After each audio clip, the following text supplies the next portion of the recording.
பாஜக உறுப்பினர் வானதி சீனிவாசன் எழுந்து ஒரு முதல்வர் அவர்களே, நாட்டில் தெரு நாய்களின் தொல்லை தாங்கவில்லை அப்படின்னு. வெறி நாய்கள் தொல்லை தாங்காததற்கு சட்டமன்றத்தில் இன்று தீர்வு கிடைத்தது. அந்த தெரு நாய்கள் தொல்லை தாங்காததற்கு முந்தானேத்தே தீர்வு கொடுத்துட்டாங்கன்னு நினைக்கிறேன். அவர் வேற வண்டியில ஏற மாட்டேன்னு ஒரே போராட்டம். இந்த வண்டியில ஏற மாட்டேன், இது நாய் ஏத்துற வண்டி, இது நாய் ஏத்துற வண்டி,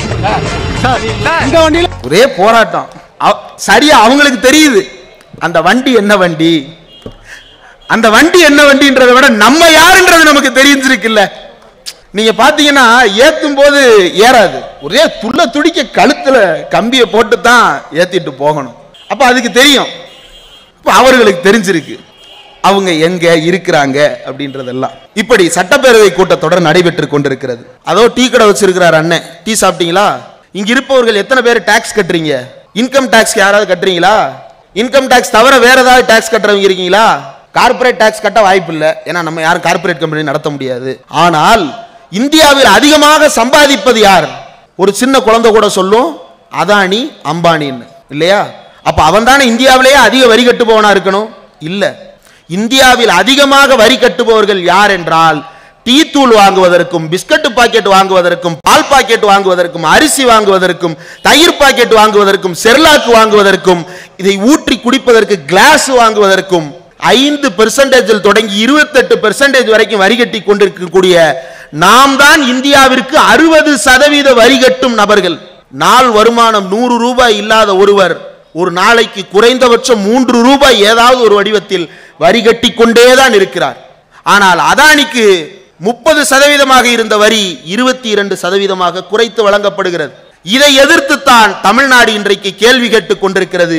இதில் ஏதாவது பிரிவினைவாத உணர்வு இருக்கிறதா? இதில் ஏதாவது பிரிவினைவாத உணர்வு இருக்கிறதா?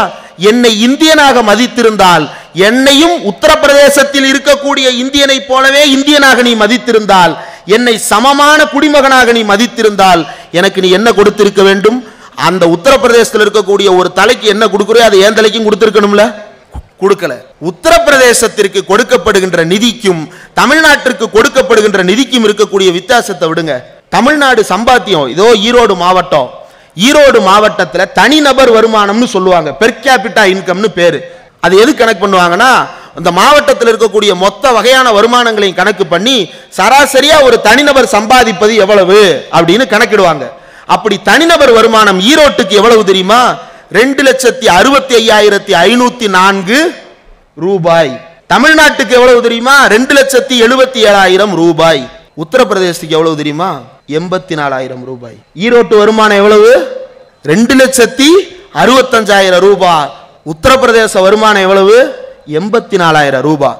இப்படி தனிநபர் வருமானம் குறைவாக இருக்கக்கூடிய மாநிலங்களின் பட்டியலை எல்லாம் எடுத்து பாருங்கள். நீங்க பெருந்துறையில் இருக்கீங்க, ஆசியாவிலேயே பெரிய சிப்காட், 2வது பெரிய சிப்காட்டை கொண்ட ஒரு பகுதியில் வாழ்ந்துகிட்டு இருக்கீங்க. நிறைய தொழில் நிறுவனங்கள் இங்க இருக்கு, அதனால நிறைய இந்திக்காரங்களும் இங்க இருக்கிறாங்க, ஆமாவா?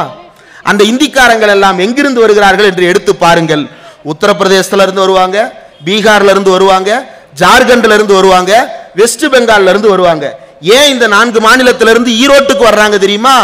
ஈரோட்டில் ஒரு சராசரி தனிநபரினுடைய வருமானம் பெர் கேபிட்டா இன்கம் 2,65,000 ரூபாய், உத்தரப்பிரதேசத்தில் 84,000 ரூபாய், மேற்கு வங்காளத்தில் 1,39,000 ரூபாய், பீகாரில் 53,000 ரூபாய், ஜார்க்கண்டில் 96,000 ரூபாய். ஈரோட்டுக்கு எவ்வளவு? 2,65,000 ரூபாய். இந்த எல்லா மாநிலத்தையும் விட 1 மடங்கு, 2 மடங்கு, 3 மடங்கு அதிக தனிநபர் வருமானம் இந்த மாவட்டத்தில் கிடைக்கிறது என்கின்ற காரணத்தால் தான் அந்த மாநிலங்களை எல்லாம் விட்டுவிட்டு இந்த மாவட்டத்தை நோக்கி ஓடி வருகிறார்கள். அப்போ இவ்வளவு காலமாக கோடி கோடியாக கொட்டி அளந்தார்களே உத்தரப்பிரதேசத்திற்கு, அங்கே அவர்கள் பெற்ற வளர்ச்சி என்ன என்கின்ற கேள்வியைத்தான் நாம் கேட்கிறோம். இங்கே ஏதோ சொட்டு நீர் பாசனத்துக்கு விடுவது போல தமிழ்நாட்டுக்கு நிதியை கொஞ்சம் கொஞ்சமா விட்டு கொண்டிருக்கிறார்கள். ஆனா அங்க வெள்ள நீர் பாசனம் பாய்கிறது, ஒரே திறப்பு தான், மடை திறந்தால் வெள்ளம் பாயும். உத்தரப்பிரதேசத்துக்கு பணம் எல்லாம் தமிழ்நாட்டுக்கு சொட்டு சொட்டாதான் பாயும். அப்படி சொட்டு சொட்டாக பாய்கின்ற பணத்தை வைத்து தமிழ்நாட்டில் இவ்வளவு பெரிய வளர்ச்சியை சாத்தியப்படுத்தி காட்டியிருக்கிறது. இந்த கோபத்தோடு கேட்கிறோம், வளர்ந்த எங்களுக்கு உரிய தொகையை எப்போது கொடுக்க போகிறது இந்த ஒன்றிய அரசாங்கம் என்பதுதான் நாம் எழுப்புகின்ற கேள்வி. கடைசியா ஒரே ஒரு கருத்து, ஒரே ஒரு விஷயத்தை மட்டும் சொல்லி முடித்துக் கொள்ளுகிறேன். நேரமும் அதிகம் கடந்து கொண்டிருக்கிறது, உங்களுக்கும் நேரமாகிறது. இந்தியா 75 ஆண்டுகள் சுதந்திரத்தில் எப்படி வளர வேண்டும் அப்படின்னு மோடி அரசாங்கம் ஒரு கொள்கை ஆவணம் தயாரிக்கிறாங்க, ஒரு பாலிசி டாக்குமெண்ட் தயாரிக்கிறாங்க. அந்த பாலிசி டாக்குமெண்ட்ல என்ன சொல்லியிருக்கிறாங்க தெரியுமா? இன்னைக்கு நம்ம என்ன சொல்றான்? புதிய கல்விக் கொள்கையை ஏத்துக்க, தேசிய அளவிலான எல்லா திட்டங்களையும் ஏத்துக்க, உத்தரப்பிரதேசத்தை மாதிரி நீயும் வளரணும் அப்படின்னு நம்மள சொல்றான். ஆனா அந்த கொள்கை ஆவணத்தில் என்ன எழுதி இருக்கிறார்கள் தெரியுமா? இந்தியாவிலேயே அதிக மருத்துவம் மற்றும் நர்சிங் கல்லூரிகளை கொண்டிருக்கக்கூடிய மாநிலம் தமிழ்நாடு, கேரளா, ஆந்திரா, கர்நாடகா, 4 தென் மாநிலங்கள். இந்தியாவிலேயே மருந்து கொள்முதல் எப்படி செய்ய வேண்டும் என்று இந்தியாவே பாடம் படிக்க வேண்டிய மாநிலம் தமிழ்நாடு. அனைவரும் சமத்துவமான வாழ்வை வாழ வேண்டும் என்றால் தமிழ்நாட்டில் இருக்கக்கூடிய சமத்துவபுரத்தை போன்ற ஊர்களை இந்தியா முழுக்க உருவாக்க வேண்டும் என்று இதே மோடி அரசு உருவாக்கிய ஆவணத்தில் எழுதப்பட்டிருக்கிறது. அப்போ அவனே என்ன சொல்றான்?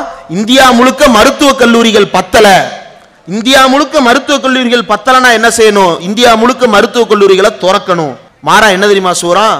தமிழ்நாட்டில் இருக்கக்கூடிய மருத்துவ கல்லூரிகளை மூடுங்கள், புதிதாக மருத்துவ கல்லூரிகள் திறப்பதற்கு அனுமதி இல்லை அப்படின்னு சொல்றான். உத்தரப்பிரதேசத்தில் தமிழ்நாட்டை விட 3 மடங்கு பெரிய மாநிலம், 3 தமிழ்நாடு சேர்ந்தது உத்தரப்பிரதேசம். 80 நாடாளுமன்ற உறுப்பினர்கள் இருக்கிறார்கள். 17 மருத்துவ கல்லூரிகள் தான் அங்கு இருக்கின்றன. தமிழ்நாட்டில் 51 மருத்துவ கல்லூரிகள் இருக்கின்றன. இப்ப நம்ம என்ன சொல்றான்? உத்தரப்பிரதேசம் 51க்கு வர்ற வரைக்கும் நீ புதுசா காலேஜ் திறக்க கூடாதுன்னு சொல்றான். இது எவ்வளவு பெரிய அயோக்கியத்தனம்! நீ சம்பாதி, நீ நிலவாங்கு, நீ வீடு கட்டு. என்னைய சம்பாதிக்க கூடாது, என்னைய நிலவாங்க கூடாது, என்னைய வீடு கட்ட கூடாதுன்னு சொல்றதுக்கு நீ யாரு? கேள்வி கேட்போமா மாட்டோமா? இந்த கேள்வியை தான் தமிழ்நாடு உரிமையோடு கேட்டுக்கொண்டிருக்கிறது.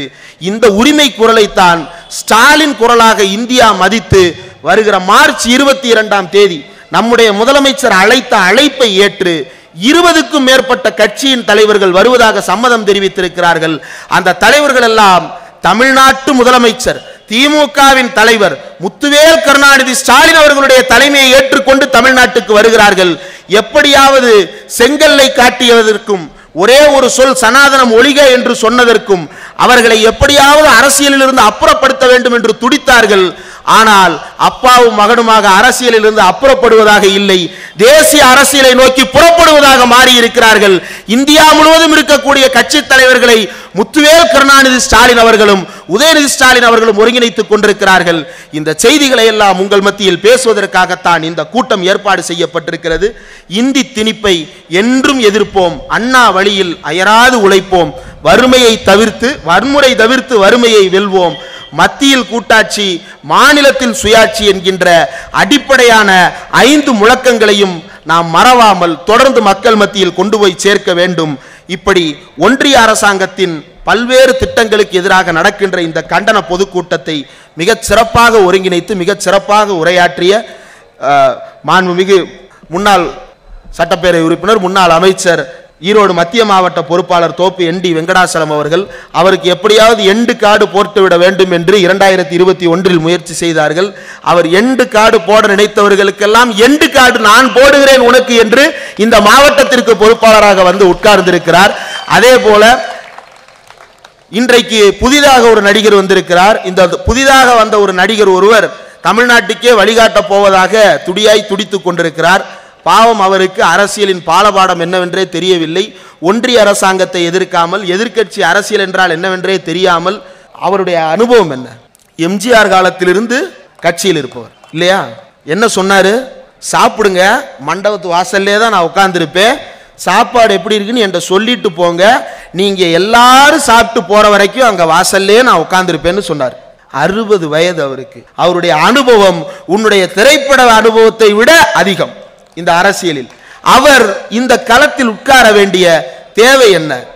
நம்முடைய டாக்டர் அவர்கள், அவர் நினைத்திருந்தால் எங்கு வேண்டுமானாலும் போக முடியும். அவருடைய ப்ரொஃபைல் அப்படி.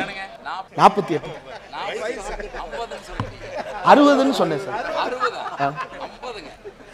18 தான் ஆகுதுன்னு நினைக்கிறேன்.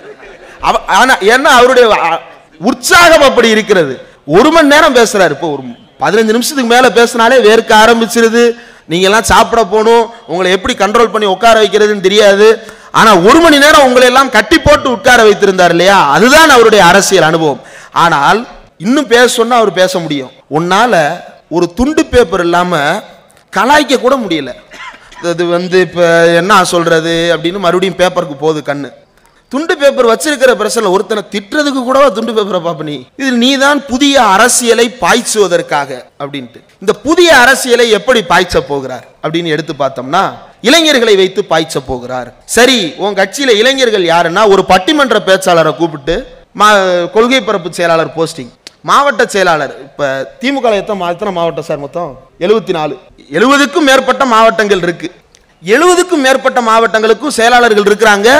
போட்டிக்கு அடுத்த லைன்ல ரெடியா இருக்கிறாங்க.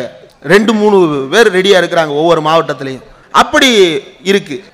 இப்ப இந்த 72 மாவட்டங்கள் திமுக இருக்குல்ல, தமிழ்நாடு முழுக்க மொத்தம் 38 மாவட்டம் இருக்கு.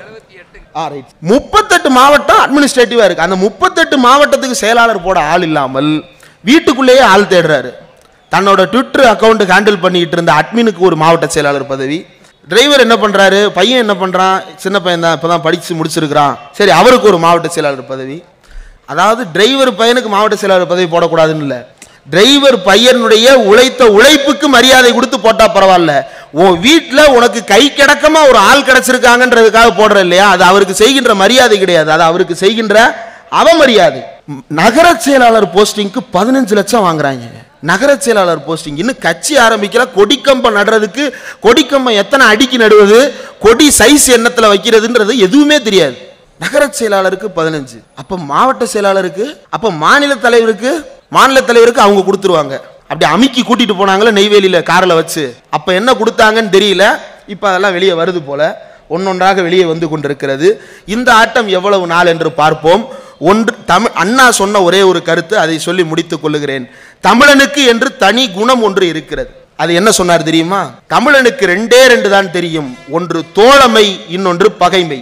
இன்றைக்கு இருக்கக்கூடிய இந்த பாசிச சூழலில் திமுகவை மட்டும் திட்டிக்கொண்டு பாஜகவை பார்த்து எந்த வார்த்தையும் பேசாமல் பேப்பருக்குள் ஒளிந்து கொண்டிருக்கிறாய் என்றால் நீ பாஜகவின் கைக்கூலி தான் என்பது தமிழ்நாட்டு மக்களுக்கு நன்றாக தெரியும்.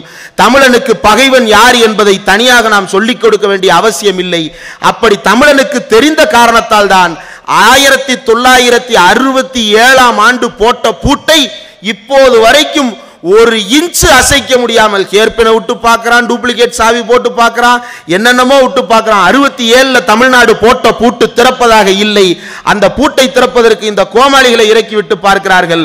பூட்டை திறப்பதற்கு கோமான்கள் வந்தே முடியவில்லை, இந்த கோமாளிகள் வந்தா முடிய போகிறது என்ற கேள்வியை தமிழ்நாடு திரும்ப கேட்கும். தமிழ்நாடு போராடும், தமிழ்நாடு வெல்லும். நன்றி.